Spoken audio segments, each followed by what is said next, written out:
उत्तराखंड के हल्द्वानी शहर के रहने वाले हमारे एक सब्सक्राइबर इमाद भाई ने हमें जो कहानी भेजी उसे सुनकर सच में रोंगटे खड़े हो जाते हैं। एक शाम इमाद और उनका दोस्त आजम बाइक से नैनीताल से वापस हल्द्वानी लौट रहे थे। उनका प्लान था कि शाम होने से पहले घर पहुंच जाएंगे, लेकिन काम में देरी हो गई और अंधेरा होने लगा। पहाड़ी रास्ता शुरू हो चुका था। चारों तरफ सन्नाटा, ठंडी हवा और दूर दूर तक कोई गाड़ी नहीं। इसी बीच इमाद की नज़र सड़क किनारे एक छोटे से होटल पर पड़ती है। वहां 5-6 लोग खड़े थे। उन्होंने एक नज़र डाली और बाइक आगे बढ़ाने लगे, लेकिन जैसे ही वो थोड़ा और करीब पहुंचे, अचानक वो लोग जोर जोर से चिल्लाने लगे, रोक, गाड़ी रोक। आजम, जो पीछे बैठा मोबाइल चला रहा था, घबरा गया। उसने आगे देखा तो उसके होश उड़ गए। बाइक सीधी खाई की तरफ बढ़ रही थी। इमाद बताते हैं कि उसी पल उनके चेहरे पर एक अजीब, बेहद तेज हवा का झोंका लगा, जैसे कोई भारी ट्रक पास से निकला हो, जबकि वहां कोई गाड़ी नहीं थी। उसी झोंके के साथ उन्हें लगा कि उनका शरीर उनके कंट्रोल में नहीं है। हाथ ढीले पड़ गए। वो टर्न देख रहे थे, पर मोड़ नहीं पा रहे थे। होटल के पास खड़े लोग समझ गए कि बाइक बेकाबू है, इसलिए चिल्ला रहे थे। तभी आजम ने पीछे से इमाद को जोर से पकड़ लिया। उसी झटके से इमाद जैसे होश में आए। उन्होंने पूरी ताकत लगाकर बाइक मोड़ने की कोशिश की, लेकिन पूरी तरह कंट्रोल नहीं कर पाए और बाइक जाकर एक पेड़ से टकरा गई। लोग दौड़कर आए, उन्हें उठाया, पानी पिलाया और कहा, बस आराम से घर जाओ, जो हुआ उसे भूल जाओ। लेकिन असली कहानी यहीं से शुरू होती है। उस रात घर आकर इमाद सो गए और उन्हें एक बेहद अजीब सपना आया।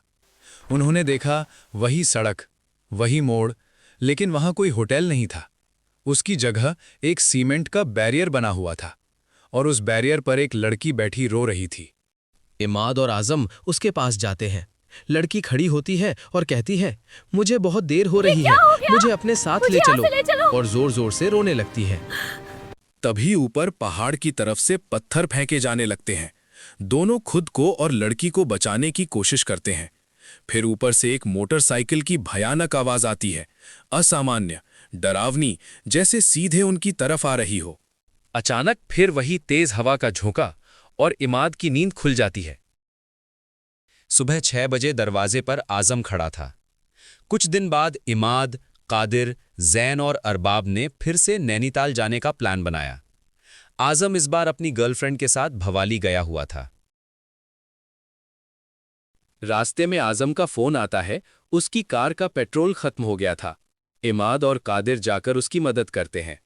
बाद में सब नैनीताल पहुंचते हैं, लेकिन वहां आजम की कार स्टार्ट ही नहीं होती। काफी कोशिश के बाद भी कार नहीं चलती। रात हो चुकी थी। फैसला हुआ कि इमाद, आजम और उसकी गर्लफ्रेंड को बाइक से हल्द्वानी छोड़ाएंगे, फिर वापस आकर कादिर को लेंगे। रात गहरी, सड़क सुनसान, पहाड़ों में सर्द हवा, और फिर सामने आया वही मोड़। इस बार वहां कोई होटल नहीं था, सिर्फ वही सीमेंट का बैरियर था, बिल्कुल वैसा जैसा सपने में देखा था, और उस पर कोई बैठा हुआ था। इमाद जोर से चिल्लाए, ये वही है, वही लड़की। लेकिन आजम को कुछ दिखाई नहीं दे रहा था। वो आगे बढ़ गए। तभी पीछे से एक मोटरसाइकिल ने उनका पीछा करना शुरू किया। उस पर 2 लोग काले कपड़ों में बैठे थे। वो बार बार रॉन्ग साइड से पास लेने की कोशिश कर रहे थे। इमाद ने स्पीड बढ़ा दी। अचानक सामने से एक तेज रोशनी आई और वो मोटरसाइकिल उससे टकरा गई। दोनों लोग हवा में उछलकर गिरते दिखाई दिए। तीनों ने वो एक्सीडेंट अपनी आंखों से देखा, लेकिन जब बाइक रोककर पीछे देखा, वहां कुछ भी नहीं था। न कोई गाड़ी, न कोई बाइक, न कोई घायल, जैसे वहां कुछ हुआ ही नहीं। डरे हुए हालत में वो हल्द्वानी पहुंचे और एक बाबा से मिले। बाबा ने कहा, एक बुरी आत्मा तुम्हें नुकसान पहुंचाना चाहती थी, लेकिन एक अच्छी शक्ति तुम्हारी रक्षा कर रही है। उस रोड पर बहुत हादसे हुए हैं, कई आत्माएं भटकती हैं। इसके बाद जब वो दोबारा नैनीताल की तरफ निकले, भवाली के पास सड़क किनारे खंबे के नीचे वही लड़की दिखाई दी। उसने हाथ देकर रुकने का इशारा किया। आजम पीछे से चिल्लाया, बाइक मत रोकना, बाई तरफ मत देखना। वो लड़की पीछे से चिल्लाई, मुझे देर हो रही है, मुझे साथ ले चलो। कुछ देर तक उन्हें लगा जैसे वो उनका पीछा कर रही है, लेकिन उन्होंने पीछे मुड़कर नहीं देखा। सुबह होने तक वो सुरक्षित नैनीताल पहुंचे। आज तक उन्हें नहीं पता कि वो कौन थी। क्या वो किसी हादसे में मरी हुई लड़की की आत्मा थी? क्या वो किसी को अपने साथ ले जाना चाहती थी? और वो तेज रोशनी जिसने उस रहस्यमयी बाइक को टक्कर मारी, क्या सच में कोई अच्छी आत्मा थी? अगर आप उस इलाके से हैं और उस रोड के बारे में कुछ जानते हैं तो जरूर बताइए, क्योंकि कुछ रास्ते सिर्फ पहाड़ों में नहीं होते, कुछ रास्ते दूसरी दुनिया की तरफ भी जाते हैं।